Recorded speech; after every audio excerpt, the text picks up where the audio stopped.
चलिए आज एक बहुत ही दिलचस्प व्हाट इफ सिनेरियो को समझते हैं। सोचिए अगर भारत अमेरिका की एक बड़ी मांग को मानने से इनकार कर दे तो क्या होगा। देखते हैं कि ऐसा होने पर हमारी अर्थव्यवस्था पर क्या और कैसा असर पड़ सकता है। तो सवाल बड़ा सीधा सा है, लेकिन इसका जवाब उतना सीधा नहीं। अगर डोनाल्ड ट्रंप की तरफ से कोई बड़ी मांग आती है और भारत कहता है नहीं, तो फिर नतीजा क्या होगा? चलिए इसी को थोड़ा डिकोड करते हैं। तो पूरा मामला है क्या? देखिए, सिचुएशन कुछ ऐसी है कि मान लीजिए ट्रंप प्रशासन भारत पर जोर डालता है कि भाई रूस से तेल खरीदना बिल्कुल बंद कर दो, और भारत अपनी जरूरतों को देखते हुए साफ साफ कह देता है ना। असली कहानी तो यहीं से शुरू होती है। तो मतलब इस पूरे झगड़े की जड़ है रूस से आने वाला तेल, जिस पर अमेरिका को आपत्ति है। अब सवाल यह है कि अगर भारत अपनी बात पर अड़ा रहता है तो अमेरिका के तर्कश में कौन कौन से तीर हैं। तो अगर भारत ना कह दे तो अमेरिका का सबसे पहला और सबसे तगड़ा दांव क्या हो सकता है? वो है टैरिफ्स। अब ये कैसे काम करेगा, चलिए समझते हैं। 25%। जी हां, ये वो नंबर है जो इस पूरी कहानी का सेंटर पॉइंट बन सकता है। अमेरिका का सबसे बड़ा हथियार। इसका सीधा सीधा मतलब ये है कि भारत से जो भी सामान अमेरिका जाएगा उस पर 25% का एक्स्ट्रा टैक्स लगाया जा सकता है। और सुनिए, ये कोई नया कानून नहीं होगा, बल्कि एक पुराना हथियार है जिसे दोबारा इस्तेमाल किया जा सकता है।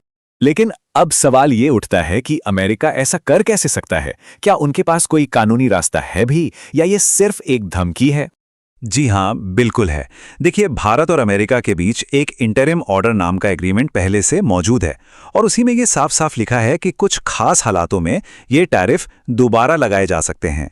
मतलब ये कोई नया खतरा नहीं है, बल्कि एक तरह की छिपी हुई शर्त है जो पहले से ही मौजूद है। तो फिर ये पूरा प्रोसेस काम कैसे करता है, स्टेप बाय स्टेप समझते हैं। पहला, भारत रूस से बड़े पैमाने पर तेल खरीदता रहता है।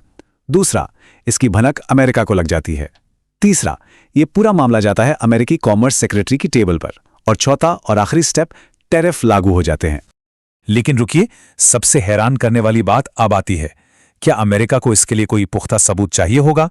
जवाब है बिल्कुल नहीं। यही तो इस पूरे मामले का सबसे चौंकाने वाला पहलू है। किसी ठोस सबूत की कोई जरूरत ही नहीं है। अगर बस कहीं से ट्रंप को इसकी जानकारी मिल गई, या फिर यूं कहें कि अमेरिका को सिर्फ एक शक भी हो गया, तो भी ये पूरी कार्रवाई शुरू हो सकती है। और ये शक पैदा करना कोई मुश्किल काम नहीं है।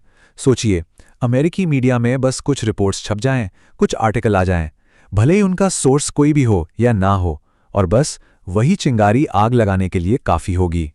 चलिए अब इस जियोपॉलिटिकल टेंशन से निकलकर सीधे अपनी जेब पर आते हैं। मतलब इसका इंडियन स्टॉक मार्केट पर क्या असर पड़ सकता है? देखिए, अगर ये 25% टैरिफ की घोषणा हो जाती है तो ये इंडियन स्टॉक मार्केट के लिए एक रातों रात झटका साबित हो सकता है। मतलब मार्केट में अचानक से एक बड़ी गिरावट देखने को मिल सकती है।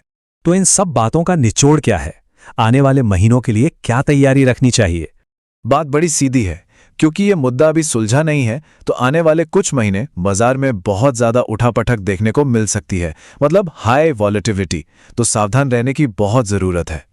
और आखिर में हम एक जरूरी सवाल के साथ इस चर्चा को खत्म कर रहे हैं। भारतीय अर्थव्यवस्था के लिए आने वाले महीने आखिर कितने अस्थिर, कितने वॉलेटाइल होने वाले हैं? इस पर सोचना वाकई बहुत जरूरी है। धन्यवाद।